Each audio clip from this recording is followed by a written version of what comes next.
tadi kan terakhir kita mau tanya nih arti nama anak-anaknya ya. Kita lihat nih anaknya 4, nama-namanya ada Kato, ada Kaya, Kaya Katsuya, Kato Yarsha, ya. Terus apalagi yang ketiga 4? Kyoda Mahada. Ya ini masih tebak-tebakan ya. Jadi ini ternyata adalah artinya nama kakek-kakek dan nenek-neneknya combine. Kalau si Kaya gabungan nama kakak aku, Kak Saskia, Kak Tasya, sama kakaknya Yuda, Sally. Oke. Jadi cewek. Terus yang ini juga dari kakek-kakek nih. Dari kakek-kakeknya. Iya, betul. Kan? Jadi kamu sama Yuda tuh gimana ngobrolnya nih pas nyari nama? Ini siapa? Namanya siapa nih? Gitu ya. Sebenarnya Yuda sih yang anagramin gitu, kayak oke, nama papa kamu ini, karena kan kita semuanya harus kakak. Kenapa? Itu dari kakak aku, dari Kak Tasya. Jadi nyuruh nama semuanya, pokoknya semua adik-adik pokoknya namanya depannya harus Kak. Kalau nggak ada temennya digituin.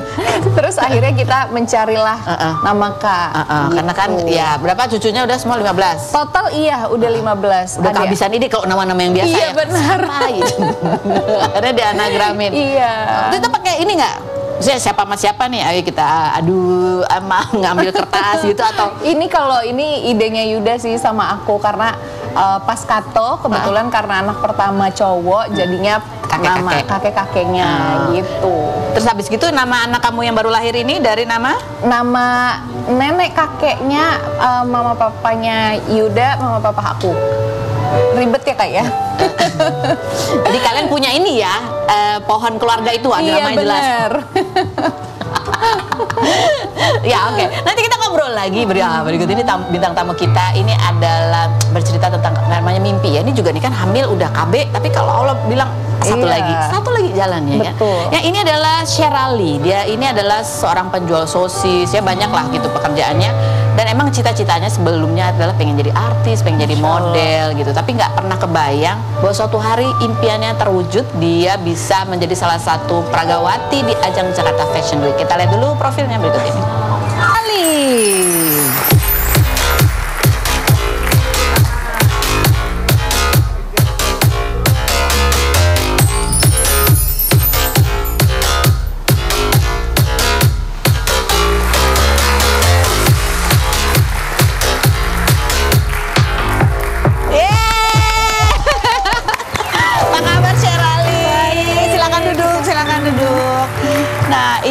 Sherali, ini kamu aslinya tinggalnya di Tegal ya kan, dan pertama kali ini kamu bisa ikut karena kamu ikut audisi kompetisi, dan itu kompetisinya pada saat itu diselenggarakannya di kota Surabaya. Ya, coba kita lihat seperti apa sih penampilan Sherali di ajang Jakarta Fashion Week berikut ini.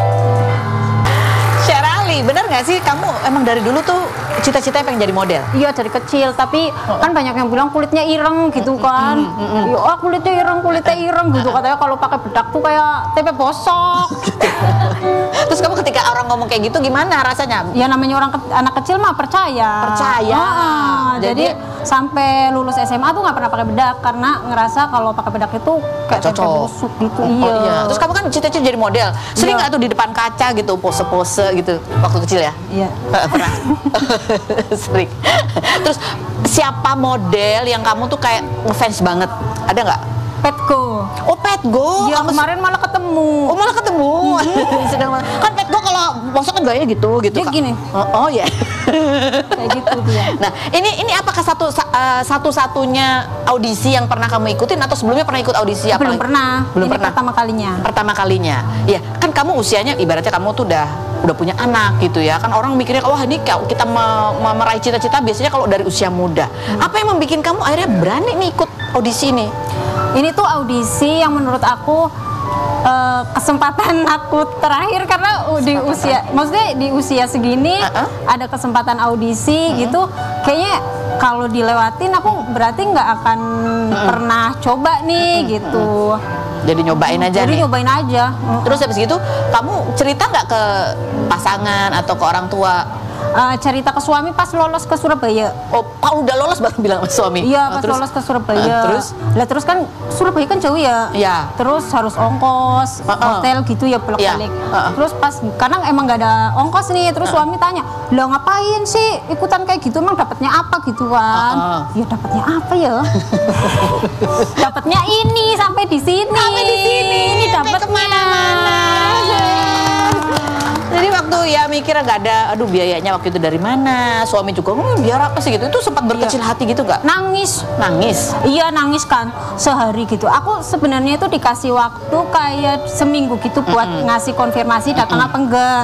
Itu sampai hari terakhir. Akhirnya aku mikir kayak, alah ikutlah. Iya biarin aku jual aja tuh cincinku sama anakku buat ongkos. Biarin ya. Namanya juga kesempatan. Jadi kamu naik apa? Dari Tegal ke Surabaya naik kereta. Apa? Oh naik kereta gitu ya. Nah terus kan ini baru audisi nih, maksudnya belum pasti keterima gitu. Udah kepikiran, wah ini kalau nggak keterima hilang tuh ongkos.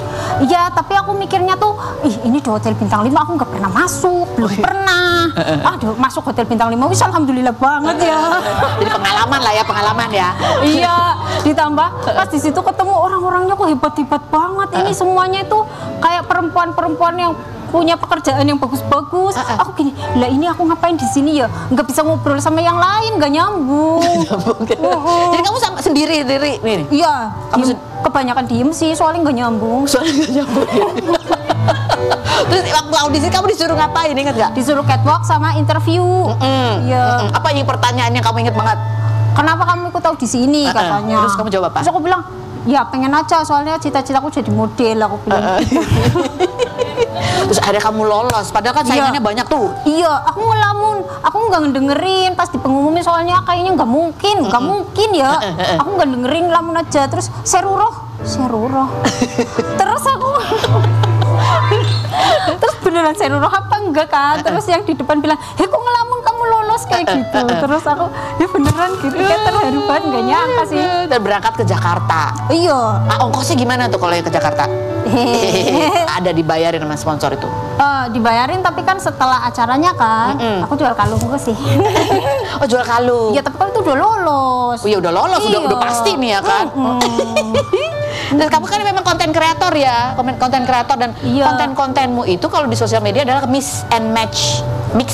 Ya awal-awalnya, tapi bajunya terbatas, jadi aku kayak, masa bajunya itu lagi ya. Udahlah yang lain aja yang nggak usah baju-baju. Tapi awal-awal kontenmu tentang apa? Emang mix and match? Iya, pengennya kayak gitu, pengen kelihatan cantik, pengen so cantik gitu, tapi kayaknya nggak bisa itu. Bajunya nonton banyak kok. Bajunya terbatas. Itu gara-gara yang lain viral, itu baru yang nonton banyak. Oh gitu. Coba kita lihat seperti apa sih konten mix and match-nya. Banget sih Seruro. Kamu kan bisnisnya jualan sosis bakar. Ya. Terus kamu punya budget berapa biasanya, kan kamu suka fashion ya? Ada nggak budget khusus nih tiap bulan beli baju atau gimana gitu? Enggak, itu baju lama. Baju lama semua? Iya. Jadi nggak pernah ada yang spesial nih buat konten beli gitu? Nggak pernah. Nggak pernah? Nggak. Nah sekarang udah jalan nih di JFW. Iya. Kedepannya kamu mau bayanginnya gimana nih konten kamu? Kontennya? Kayaknya kedepannya aku bakal main film deh sama Dian Sastro.